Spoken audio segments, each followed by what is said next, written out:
والحمد لله لا إله إلا لا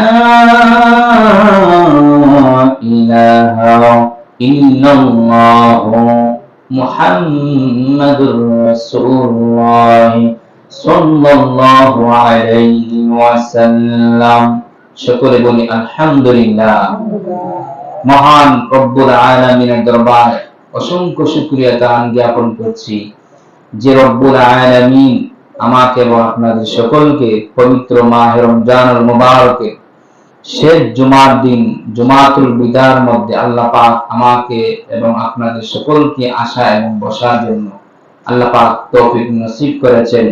এজন্য আমরা সকলেই কালিমাতুশ শুকর বলি আলহামদুলিল্লাহ। তারই পাশাপাশি লাখো শুকরিয়া জানাই যে রব্বুল আলামিন আমাদেরকে এমন এক নবীর উম্মত বানিয়েছেন যিনি হচ্ছেন কুল কায়নাতের নিয়ামত, ইমামুল মুরসালিন, সাইয়্যিদুল মুরসালিন, খাতামুন নবীন, নবী কুলের সম্রাট, দুজাহানের বাদশা নবী, নূরুন আলা নূর নবী, হায়াতুন নবী, জিন্দা নবী, রাহমাতুল লিল আলামিনের উম্মত আমরা হতে পেরেছি। এজন্য মহান মালিকের দরবারে সকলে আরেকবার বলি আলহামদুলিল্লাহ। মহান আল্লাহ রব্বুল আলামিনের দরবারে আরো শুকরিয়া জানাই যে রব্বুল আলামিন আমাদেরকে এমন একটি মাস দিয়েছেন যে মাসটা হলো সমস্ত মাসের চেয়ে উত্তম মাস, যে মাস পবিত্র মাহে রমজানুল মুবারক। ঠিক কিনা বলেন? আরো শুকরিয়া জানাই যে রব্বুল আলামিনের দরবারে এই রমজানুল মুবারকের মধ্যে আল্লাহ পাক কিছু গুরুত্বপূর্ণ রজনী আমাদেরকে দিয়েছেন, যার রজনীর মধ্যে একটি রজনী হলো যেটা হলো লাইলাতুল কদর। বলেন সুবহানাল্লাহ। লাইলাতুল কদর এমন রজনী আল্লাহ রাব্বুল আলামিন বলেন ইন্না আনজালনাহু ফি লাইলাতিল কদর, নিশ্চয়ই আমি আল্লাহ রাব্বুল আলামিন লাইলাতুল কদর রজনীতে কোরআন নাযিল করেছি। যে রজনীটা হলো এমন এক রজনী, হে আল্লাহ রাব্বুল আলামিন বলেন হাবিব গো আপনি কি জানেন ওয়ামা আদরাকা মা লাইলাতুল কদর, আপনি কি জানেন সবে কদর মর্যাদা সম্পর্কে আল্লাহ পাক কি নিয়ামত রেখেছেন। সুবহানাল্লাহ। হে হাবিব আপনি কি জানেন এই রজনীতে আল্লাহ পাক এমন এক উত্তম নিয়ামত দিয়ে রেখেছেন যে রজনীটা হলো লাইলাতুল কদর খায়রুম মিন আলফি শাহর। এই রজনীর মধ্যে আল্লাহ পাক এমন এক রজনী দিয়েছেন যে এক রজনী ইবাদত করলে মহান আল্লাহ পাক হাজার মাসের চেয়েও উত্তম প্রতিদান আল্লাহ দান করবে। সুবহানাল্লাহ। আল্লাহ পাক পবিত্র কোরআন কারীমের মধ্যে বলেন শাহরু রমাদানাল্লাযী উনজিলা ফীহিল কুরআন, আমি সেই কোরআনকে নাযিল করেছি পবিত্র সেই রমজানুল মুবারকে, যে মাসটাকে বলা হয় রমজান মাস। সুবহানাল্লাহ। এই জন্য আল্লাহ কোরআন এত বড় মর্যাদা। মহান আল্লাহ পাক লাইলাতুল কদর রজনীতে কোরআন নাযিল করেছেন। সেই কোরআন একদিন আল্লাহ পাক লৌহে মাহফুজের মধ্যে নাযিল করেছেন, আর ওইখান থেকে আল্লাহ হাবিবের দরবারে 23 বছর পর্যন্ত আল্লাহর কোরআন দাফে দাফে নাযিল হয়েছে। সুবহানাল্লাহ। এই জন্য এত বড় মর্যাদা আমরা রাসূল পেলাম, মর্যাদাবান নবী পেলাম, সম্মানিত নবী আমরা পেয়েছি, সম্মানিত মাস আমরা পেয়েছি, সম্মানিত দিন আমরা পেয়েছি, সমস্ত উম্মতের চেয়েও বেশি সম্মান আমরা পেয়েছি, যাকে আমরা সম্মানী উম্মত। সব কিছুর মূল হলো রাহমাতুল লিল আলামিন। সুবহানাল্লাহ। বনী ইসরাইলের মধ্যে একজন যুবক ছিলেন যাকে মুজাহিদ বলা হয়, আল্লাহর ওলিও বলতে পারেন। ওনার নাম ছিলেন শামাউন। অনেকে আমরা এই ঘটনা শুনেছি। নাম কি ছিলেন? শামাউন। উনি একজন বিরাট ফরওয়ান ছিলেন, মুজাহিদ ছিলেন। ওনাকে আল্লাহ পাক এমন ক্ষমতা দিয়েছিলেন, 3000 সৈন্য শক্তি ওনার শরীরের মধ্যে আছে। সুবহানাল্লাহ। বনী ইসরাইলের আমলে হাদিস শরীফের মধ্যে প্রমাণ করে বনী ইসরাইলের ইসলামের কথা আল্লাহর রাসূল সাহাবাদের সামনে তুলে ধরেছিলেন এবং বলেছিলেন, সাহাবারা তোমরা শোনো, বনী ইসরাইলের একজন জয়ী আবেদ ছিল, আল্লাহওয়ালা ছিলেন, ওলি ছিলেন, যার সম্পর্কে কিয়ামতের সামনে আলোচনা করবেন। ওই ব্যক্তির নাম হলো শামাউন। কি নাম ছিলেন? শামাউন। উনি এমন ওনাকে দিয়েছিলেন এবং অনেক আমল মধ্যে ছিল। 1000 মাস পর্যন্ত উনি দৈনিক ইবাদত করতেন, দৈনিক প্রত্যেক দিন আল্লাহর রাস্তায় জিহাদ করতেন। কি করতেন? আল্লাহর রাস্তায় কি করতেন? জিহাদ করতেন। 1000 মাস পর্যন্ত কি করতেন? আল্লাহর রাস্তায় জিহাদ করতেন এবং রাতে আল্লাহর ইবাদতে মশগুল থাকতেন। সুবহানাল্লাহ। তো লোকটা কেমন কামিয়াবি হতে পারে, কেমন আল্লাহ হতে পারে? দিনের বেলা জিহাদ করেন, রাতে আল্লাহর ইবাদত করেন। এমন একজন আবেদ লোকের কথা যখন আমার রাসূল সাহাবাদের সামনে তুলে ধরেন, সাহাবারা মনটা চতুর হয়ে গেল এবং মনে মনে তারা চিন্তা করতেছে, আমরা তো এত 1000 মাস পাবো না, এত বড় হায়াত আমরা পাবো না, আল্লাহ পাক আমাদের হায়াত কমিয়ে দিয়েছেন। তখন সাহাবাদের মনের মধ্যে চিন্তিত যখন আসলেন, আল্লাহ রাব্বুল আলামিন আল্লাহর প্রিয় সেই নবীকে মহব্বত করে ভালোবাসে বলতেছি, ইয়া রাসূলুল্লাহ, জিবরাইলের মাধ্যমে আপনার উম্মতদেরকে বলে দেন তারা যেন কোনো চিন্তা না করে, আমি আল্লাহ পাক তাদের জন্য এমন এক ইবাদতের রজনী আমি আল্লাহ দিয়ে দিব, শামাউন 1000 বছর ইবাদত করে যে তার আমল নামা দেওয়া হয়েছে, আপনার উম্মতে যদি এক রজনী ইবাদত করে আমি আল্লাহ পাক 1000 মাসের চেয়ে উত্তম প্রতিদান দান করে দিব। সুবহানাল্লাহ। ওই রজনী কি? এই জন্য আল্লাহ বলেন, লাইলাতুল কদরি খায়রুম মিন আলফি শাহর। এটা এমন এক উত্তম রজনী, খায়র মানে উত্তম, প্রতিদান আল্লাহ পাক দিয়েছেন 1000 মাসের চেয়েও ইবাদত আল্লাহ পাক আমলনামায় দান করবেন। সুবহানাল্লাহ।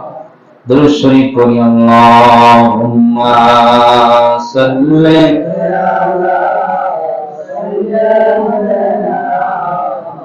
মাওলানা মুহাম্মদ ওয়া আলি সাইয়্যিদিনা।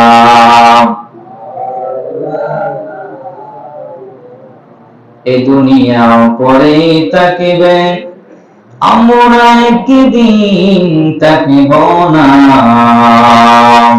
সবাই আমাকে ভুলে যাবে, নবী গো আপনি ভুললেন না। আল্লাহুম্মা সাল্লি আলা মাওলানা মুহাম্মদ ওয়া আলা সাইয়্যিদিনা।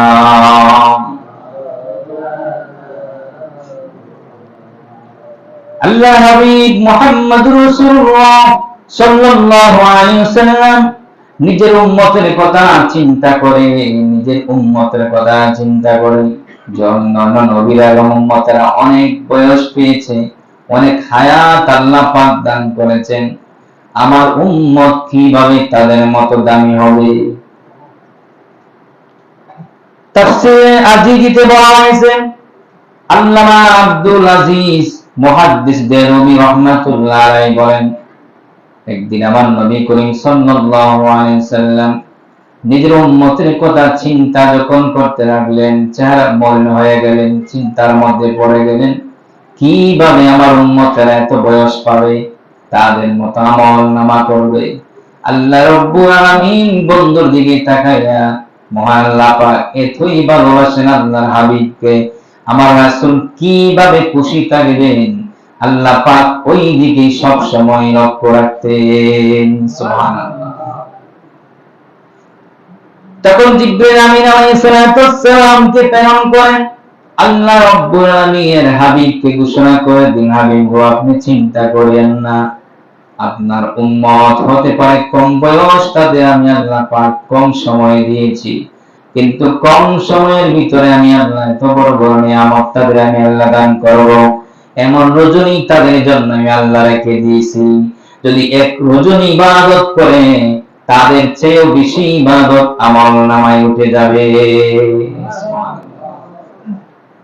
এই রজনীর নাম কি? লাইলাতুল কদর। লাইলাতুল কদর রজনী হচ্ছে 21 রমাদান, লাইলাতুল কদর রজনী হচ্ছে 23 রমাদান, লাইলাতুল কদর রজনী হচ্ছে 25 রমাদান। আজকে 25 রমাদান চলে যাইতেছে, লাইলাতুল কদর রজনী হয়েছে 27 রমাদান, লাইলাতুল কদর রজনী হতে পারে 29 রমাদান। যেই কোনো এই বেজুর শেষ দশকের এই বেজুর রজনী যেই কোনো একদিন আল্লাহ পাক লাইলাতুল কদর নির্ধারণ করতে পারেন। সুবহানাল্লাহ। বেশিরভাগ মুফাসসির কিরামগণ বলেন রমজানকে যদি 3 ভাগ করা হয়, 3 নং 27, বেজুর রজনী যদি আমরা ধরি তাহলে সম্ভবত বেশিরভাগ আলেমরা বলেছেন কদর রজনী হলো 27 রমাদান, 26 দিবাগত রজনীতে মহান আল্লাহ পাক লাইলাতুল কদর রজনী নাযিল করতে পারেন। সুবহানাল্লাহ। আল্লাহুম্মা সাল্লি আলা সাইয়্যিদিনা মাওলানা মুহাম্মাদ ওয়া আলা মাওলানা। হাদিস শরীফ প্রমাণ করেন হযরত আবু হুরায়রা রাদিয়াল্লাহু তাআলা আনহু থেকে বর্ণিত, তিনি রাসূলুল্লাহ সাল্লাল্লাহু আলাইহি সাল্লাম বলেছেন, যে ব্যক্তি কদর রাতে ঈমান ও ইখলাসের সাথে কিয়াম করবে, মানে নামাজ দাঁড়ায় নামাজ আদায় করবে, মহান আল্লাহ পাক তার পূর্ব এবং পরে আল্লাহ পাক সমস্ত গুনাহ গুনিয়া মাফ করে দিবেন। সুবহানাল্লাহ। কি করবেন? পূর্ববর্তী গুনাহগুলো আল্লাহ পাক মাফ করে দিবেন। এক বছর যদি আমরা যে গুনাহ করেছি আল্লাহ পাক পিছনে গুনাহগুলো মাফ করে দিবেন। সুবহানাল্লাহ বলেন না? আল্লাহ পাক কি চাই? বান্দার যে কোনো একটা কাজের উসিলা আল্লাহ পাক তালাশ করবেন, সেই উসিলা দেখবেন আল্লাহ পাক ক্ষমা করে দিবেন অসংখ্য অগণিত উম্মতদেরকে, বান্দাদেরকে। এই জন্য বাবারা বন্ধুগণ, আরেক হাদিস শরীফের মধ্যে হযরত আনাস রাদিয়াল্লাহু তাআলা আনহু থেকে বর্ণিত, তিনি বলেন রমজান মাস আসলে রাসূল সাল্লাল্লাহু আলাইহি ওয়াসাল্লাম বলতেন, নিশ্চয়ই রমজান মাস তোমাদের নিকট উপস্থিত হয়েছে, এতে এমন বরকত মণ্ডিত রাত নিহিত রয়েছে যে রাত হলে 1000 মাস চেয়ে উত্তম রজনী। সুবহানাল্লাহ। রমজান মাস এমন এক নিয়ামতের মাস, এই মাসের মধ্যে একটি রাত্র আল্লাহ পাক দিয়েছে যে রাত্রটা হলে 1000 মাসের চেয়ে উত্তম রজনী।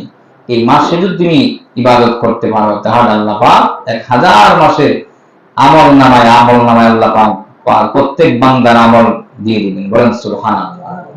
এত এমন বরকত মণ্ডিত হয়েছে, পুরো কল্যাণকে সম্মান করলো, আর যে কল্যাণ থেকে বঞ্চিত হলো সে যেন কল্যাণ থেকেই বঞ্চিত। এই রাত্র থেকে যে বঞ্চিত হলো সে যেন সব কিছু থেকে বঞ্চিত হয়ে গেল। লাইলাতুল কদর রজনী কি শিরিক নাকি বেদাত? বলেন তো। অনেকে বলেন না কদর, সবাই কদর আবার কি, সবাই বরাত কি বলে কিনা বলেন? যারা লাইলাতুল কদর মানবে না তার ভিতরে ঈমান নাই। লাইলাতুল কদরের কথা কোথায় আছে? কুরআনুল কারীমে আছে, হাদিসের মধ্যে আছে। সুবহানাল্লাহ। এটা হচ্ছে ইবাদতের মাস, ইবাদতের রজনী। আল্লাহ পাক আমাদের সকলকে এই রজনীতে ইবাদত করার তৌফিক দান করেন, সকলে আমিন। এই রাত্রের মধ্যে আল্লাহ পাক কি করেন? নেক কাজের মাধ্যমে আল্লাহর কাছে সম্মানিত মহামান্বিত হতে পারে নি তারা এই একটি মাত্র রজনী ইবাদত করে ইস্তেগফারের মাধ্যমে মহান আল্লাহ এক বছরে অবদানিত বিধিতে বিবৃত করে ফেরেশতার মাধ্যমে বলেন সুবহানাল্লাহ। এই রাত্রে যদি কোনো বান্দা তার আমল নামা নিয়ে তার ইবাদত নিয়ে আল্লাহর দরবারে দাঁড়াইতে পারে, আল্লাহ পাক তার ভাগ্য পরিবর্তন করে দিবে। সুবহানাল্লাহ। এই রাত্র সামনে আছে কিনা বলেন? আরো দুইটা রজনী আছে, 27 তারিখ 29 তারিখ। মহান আল্লাহ পাক রব্বুল আলামিন সব নিয়ামত দিয়েছেন একমাত্র কার জন্য? আপনি আমার নবী মুহাম্মদুর রাসূলুল্লাহ সাল্লাল্লাহু আলাইহি সাল্লামের উসিলায়।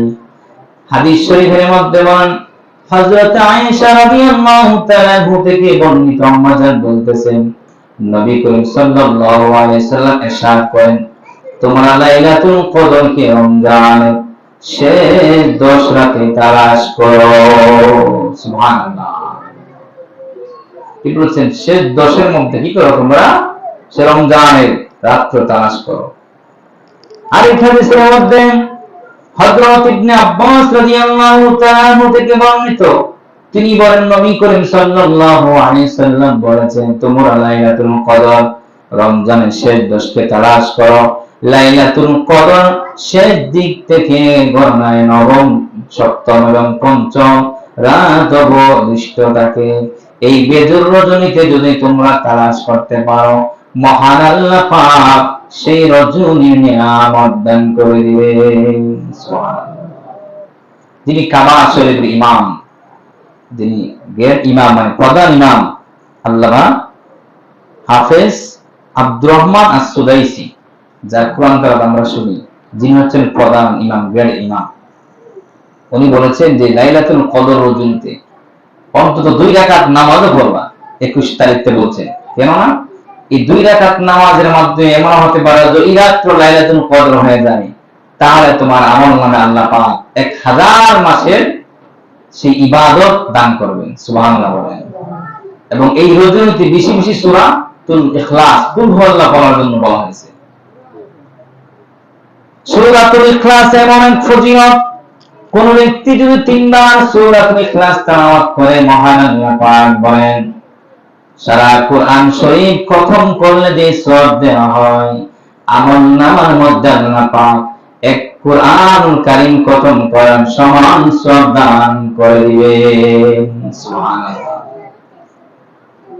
অনেক আছেন কোরআন শরীফ পড়তে পারেন না, বেশি বেশি সূরাতুল ইখলাস পড়বেন এবং সূরা ফাতিহা পড়বেন। আল্লাহ পাক কি করবেন? সেই কোরআনুল কারীমের বরকত নিয়ামত পুরা কোরআন শরীফ খতম করলে যে সওয়াব হয়, সব আল্লাহ পাক আমলনামা দিবেন। সুবহানাল্লাহ বলেন। শুধু তাই নয়, আল্লাহ রাসূল হাদিস শরীফের মধ্যে বলেন, সূরাতুল ইয়াসিন, যেই সূরাতুল ইয়াসিন কে বলা হয় কোরআনুল কারীমের কলিজা। কি বলা হয়? প্রত্যেক মানুষের কলিজা আছে কিনা বলেন? আছে না কলিজা? লিভার বলা হয়। এই কলিজা আছে আমাদের ভিতরে, একটা কলিজা আছে। দেহের সবচেয়ে বড় যে আপনার অংশটা, এটা হচ্ছে কলিজা। কলিজা আছে, তার বড় কোনো দেহ মধ্যে বড় অংশ নাই। এই জন্য আমরা অনেকে বলে কলিজা অনেক বড় আছে, বলে কিনা কোন সাহাব দেখলে আমরা এরকম মনে করি। সেই কলিজা হচ্ছে কোরআনুল কারীমের কলিজা হচ্ছে সূরাতুল ইয়াসিন। সুবহানাল্লাহ। সূরাতুল ইয়াসিন যে একবার তেলাওয়াত করবে, তার আমলনামে আল্লাহ পাক 10 খতম কোরআনের সমান সওয়াব দান করবে। সুবহানাল্লাহ। এই সূরাতুল ইয়াসিন যে ব্যক্তি প্রত্যেকদিন সকালবেলা ফজর নামাজের পরে তেলাওয়াত করবে, লোকটা যদি মারা যায়, এই কোরআনুল কারীমের সূরা ইয়াসিন তার জন্য কবরের মধ্যে সিংহ হয়ে দাঁড়াবে। সুবহানাল্লাহ। মানে একজন সিংহর মতো থাকবেন, কিরকম পাহারাদার, কেউ যেন আপনাকে আক্রমণ না করতে পারে, যাকে আমরা দারোয়ান বলি। কি বলি? দারোয়ান, সিকিউরিটি। সিকিউরিটি হয়ে দাঁড়াবে সূরাতুল ইয়াসিন। সুবহানাল্লাহ। কিছু আমল তো আমরা করি না, এই আমলগুলি আছে। যে ব্যক্তি প্রত্যেকদিন সূরাতুল ওয়াকিয়া পড়াবেন মাগরিব নামাজের পরে, ওই লোক কোনদিন অভাবে থাকবে না, তার রিজিকের কোনো কষ্ট হবে না। সুবহানাল্লাহ। আল্লাহ পাক আমল দিছে কিনা আমাদের, কিন্তু আমরা সে আমল করি না। কোন সূরা পড়লে রিজিকের ফয়সালা হবে? সূরাতুল ওয়াকিয়া 27 পারার মধ্যে সূরা আর রহমান পড়ে সূরাতুল কি বলেন? ওয়াকিয়া। সূরাতুল ওয়াকিয়া বেশি না, 1.5 থেকে 3 পৃষ্ঠা সম, 1.5 পৃষ্ঠা। সূরাতুল ওয়াকিয়া পড়লে কি হবে আপনার? বলেন কি হবে? রিজিকের ফয়সালা হবে। সুবহানাল্লাহ। আর যে ব্যক্তি সূরাতুল মুলক পড়বে প্রত্যেকদিন ঘুমের আগে, ঘুমে যাওয়ার সময়, অনেকের ঘুমে ধরে না, প্রেসারের সমস্যা হয়, ঘুম আসে না, সূরাতুল মুলক পড়বেন, পরে ঘুমাইবেন, অটোমেটিক দেখবেন আল্লাহ পাক আপনাকে ঘুমের নিয়ামত দান করবেন। এবং ঘুমের মধ্যে যদি মারা যায়, লোকটা শহীদই মর্যাদা হবে। সুবহানাল্লাহ। এবং সারা রাত আল্লাহর ফেরেশতারা ওই বান্দাকে কি করবেন? পাহারা দিবে। এবং এই বান্দার জন্য ফেরেশতারা আল্লাহর কাছে আপনার কি করবেন? ইস্তেগফার করবে, আল্লাহর কাছে মুনাজাত করবে যে আল্লাহ, আপনার এক মাহবুব বান্দা সূরাতুল মুলক পাক করে ঘুমাইছে, আমরা তার জন্য ফাহাদা হয়ে গেলাম। বলেন সুবহানাল্লাহ। আল্লাহর কোরআন পড়লে কি লাভ আছে কিনা বলেন? লাভ আছে নেই? এই জন্য অন্তত একটা ছেলেকে কি বানান? কোরআন হাফেজ বানান। প্রত্যেক আলেমের, এই জন্য আমরা বলি একটা সন্তান করে কি করবেন? কোরআনুল কারীমের হাফেজ বানান। এই হাফেজ সন্তান কমপক্ষে 10 জন জাহান্নামীকে জান্নাতের মধ্যে সুপারিশ করে নিয়ে যাবে। সুবহানাল্লাহ। একজন হাফেজ কোরআনকে আল্লাহ রাব্বুল আলামিন এমন ক্ষমতা দিলেন, একজন হাফেজ কোরআন যখন জান্নাতি হয়ে যাবে, ওই জান্নাতের জানালার মধ্যে দাঁড়ায়া থাকবে, এমন একটি পরিস্থিতি দেখা যাবে আল্লাহ কোরআনুল কারীমের হাফেজ জানালা দিকে তাকাইলে জাহান্নাম দেখতে পারবে। কি দেখতে পারবে? জাহান্নাম দেখতে পারবে।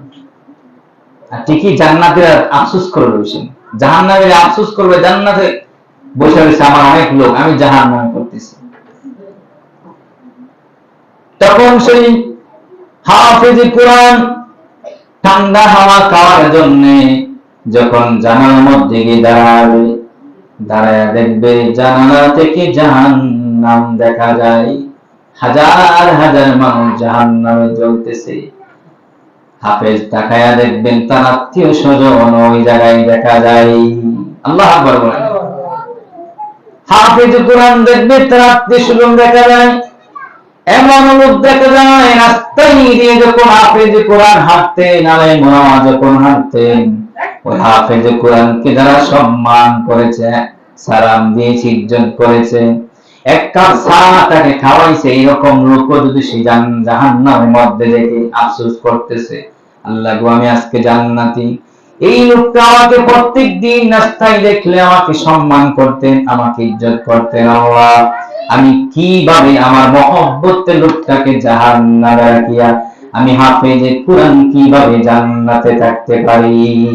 সুবহানাল্লাহ। কোন জাহান্নামী? 10 জনকে, সাধারণ জাহান্নামী না, যারা একবার জাহান্নাম ওয়াজিব হয়ে গেছে, ইচ্ছা করলে আর জান্নাত আইতে পারবে না। কিছু কিছু লোককে আল্লাহ পাক 7 মাস 8 মাস 1 বছর 2 বছর 3 বছর 5 বছর জেল খাটায় আবার জান্নাতে দিয়ে দিবেন জাহান্নাম থেকে।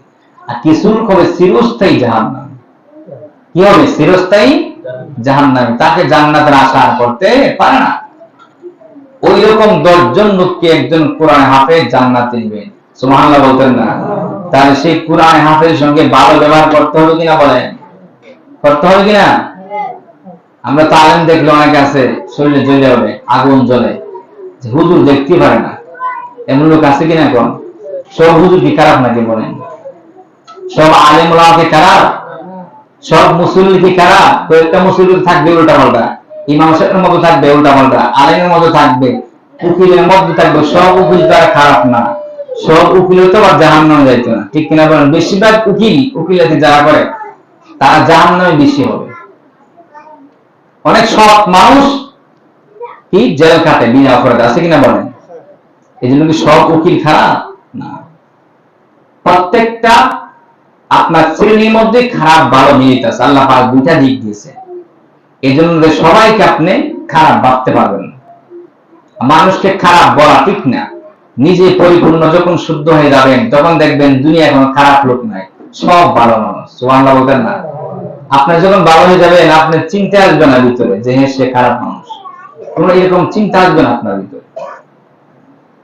হাফেজ কোরআন কি করবেন? জাহান্নামের দিকে তাকায়া আল্লাহ দরবারে মুনাজাত করবে, রব্বুল আলামিন আজকে আমি যাদের বাড়ির মধ্যে থেকে আমি আজকে কোরআন হাফেজ হয়েছিলাম, আমাকে রাস্তায় ঘাটে দেখলে আমাকে সম্মান দিয়েছে, ইজ্জত দিয়েছে, আমি একটা এলাকার মধ্যে ইমামতি করেছি, অনেক মুসল্লি আমার আছে গো আল্লাহ, আমি তাকিয়ে দেখতেছি আজকে তারা জাহান্নামে জ্বলতেছে। আল্লাহ গো, যদি আমার এই মুসল্লি কারামকে, আমার এই মহব্বতের মানুষকে জান্নাতে আপনি না বানায়া দেন, আমি হাফেজে কোরআন এই জান্নাত আমি চাই না, জাহান্নামে যাইতে চাই। আল্লাহ বলেন না, ওই সময় ইমান একটা পাওয়ার থাকবে। আর এই পাওয়ারটাকে জানেন, একজন জান্নাতি ব্যক্তি যদি জাহান্নামে পড়ে জাহান্নাম নিভে যাবে। সুবহানাল্লাহ বলেন না? জাহান্নামের আগুন আর থাকবে না, কি হয়ে যাবে? আগুন নিভে যাবে। আল্লাহ একজন মাহবুব বান্দা প্রেমের তাজানি, বলেন সুবহানাল্লাহ। এই জন্য নবী এবং আল্লাহর প্রেমে যারা জ্বলে দুনিয়ার আগুনও তারা বই পায় না, তাদের ভিতরে এমন জ্বলা জ্বলে, প্রেমের আগুন ছাড়া দেখা যায় না, ঠিক কিনা বলেন? সে আগুন দেখা যায় না যারা আল্লাহ রাসূলের প্রেমে আগুনে জ্বলে গেছে, এই জন্য তাদেরকে জাহান্নামের আগুনও তাদেরকে স্পর্শ করতে পারবে না। সুবহানাল্লাহ বলেন।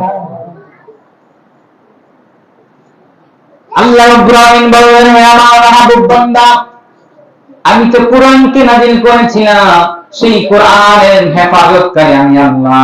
সেই কোরআনকে তুমি মুখস্থ করেছিলে, তোমার জন্য আমি আল্লাহ পাক যতটি আয়াত পড়েছ ততটি আয়াতের বিনিময়ে আমি আল্লাহ তোমাকে জান্নাত দান করলাম। কিন্তু আজকে তুমি যা বলতেছো আমার বান্দা, যাও তোমার দিকে তাকায়া তুমি যাকে আঙ্গুলে ইশারা দিয়ে তুমি টান দিলে, ওই লোকটাই জাহান্নাম থেকে জান্নাতে চলে আসবে। সুবহানাল্লাহ। তুমি নিয়ে যাও 10 জন ব্যক্তি, যাকে গেলে তুমি খুশি, এমন 10 জন লোক তুমি জান্নাতে নিয়ে যাবে। সুবহানাল্লাহ বলতেন না? কার উসিলা? পবিত্র কোরআন কারীমের মহব্বতে। আর সেই কোরআন নাযিল হয়েছে কার উপরে? আপনি এবং আমার নবীর উপরে, বলেন সুবহানাল্লাহ। সেই নবী কোনো সাধারণ নবী নয়, এমন এক নবীর উম্মত আমরা হয়েছি, এবং সেই নবীর উসিলা আজকে আমরা এমন এক রমজান মাস পেয়েছি। রমজান মাস হচ্ছে এমন এক বরকতের মাস, নিয়ামতের মাস। এই জন্য এই মাসের মধ্যে আমরা বেশি বেশি কি করবো? দান খায়রাত করবো, ঠিক কিনা বলেন? মাস তো শেষই, এবং যারা ফিতরা দেন নাই ফিতরা গুলি আদায় করে নেবেন। যারা জাকাতের সম্পদ আছে তারা জাকাত দিবেন। রমজান মাসে দিলে জাকাত একটু সব বেশি হয়, অন্য মাসে জাকাত দেওয়া যায়, জাকাত দান কর, জাকাত দিবেন। আল্লাহ পাক আমাদের সকলকে বলার তৌফিক নসিব করে, সকলে বলে আমিন। পবিত্র লাইলাতুল কদর রজনী যে নিয়ামত, 3 ব্যক্তি দোয়া আল্লাহ পাক কবুল করবে না। কত ব্যক্তি বলেন? কয় ব্যক্তি? 1 নম্বর ব্যক্তি হলো যারা অহংকারী, অহংকারী এবং রিয়াকুর সবুরকু, এই ধরনের ব্যক্তির দোয়া আল্লাহ পাক কবুল করবে না লাইলাতুল কদর রজনীতে।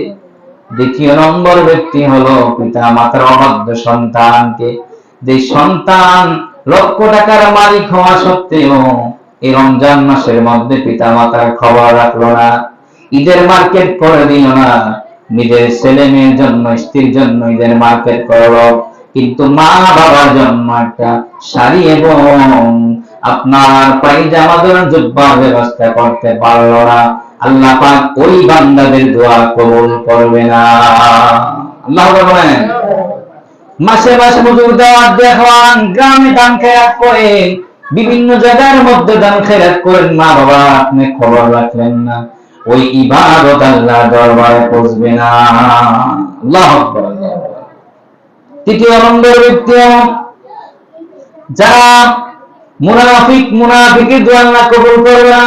খাদ্য বলেন মুনাফিক, বুঝেননি? দ্বিমুখী, দুদিকে কথা বলে, এদিক যাই ওদিক তাই, বানকারা ছাগলের মতো। ছাগল দেখছেন? এক ছাগল দেখবেন দুটো ছাগলের ফাল বুঝে নেন, এই ফালতে ওই ফেলে দেবো আপনার। এই জন্য মুনাফিকের লক্ষণ হচ্ছে 3টা লক্ষণ। কয়টা লক্ষণ বলুন তো? মুনাফিকের লক্ষণ হলো 3টি। 1 নম্বর হলো কথায় কথায় মিথ্যা বলেন। কি বলে? কথা কথায় মিথ্যা বলে। এটা কিসের লক্ষণ বলুন তো? এখন তো আমার মধ্যে থাকে, আমি মুনাফিকের কাতারের মধ্যে আছি, সাবধান। কথায় কথায় মিথ্যা কথা বলে। 1 নম্বর কথায় কথা মিথ্যা কথা বলেন। 2 নম্বর কাসরত হলো ওয়াদা দিয়ে ভঙ্গ করে ওয়াদা রাখতে পারে না। কথায় ওয়াদা দেয় কিন্তু ওয়াদা দিল ওয়াদা রাখতে পারলো না। যেই গ্রামের মধ্যে বিভিন্ন লোক আমরা ওয়াদা দিয়ে আমরা রাস্তা করে দিব, দোকানপাট করে দিব, দান খায়রাত করব, আমি নির্বাচনে পাস করতে পারে এই করব সেই করব, এইরকম ওয়াদা যারা দিল তারপরে তারা ওয়াদা পালন করলো না, এখন আপনারাই বলেন তারা কি মুমিন না মুনাফিক? কি বলেন? মুনাফিক কিনা বলেন? মুনাফিক আপনি বলতে হবে, আল্লাহ বলেছেন। এজন্য মুনাফিকের জন্য আল্লাহ কোরআনের মধ্যে একটা সূরা নাযিল করেছেন, সূরাতুল মুনাফিক। কাফেরের জন্য আল্লাহ পাক কোরআন নাযিল করেছেন সূরাতুল কাফিরুন।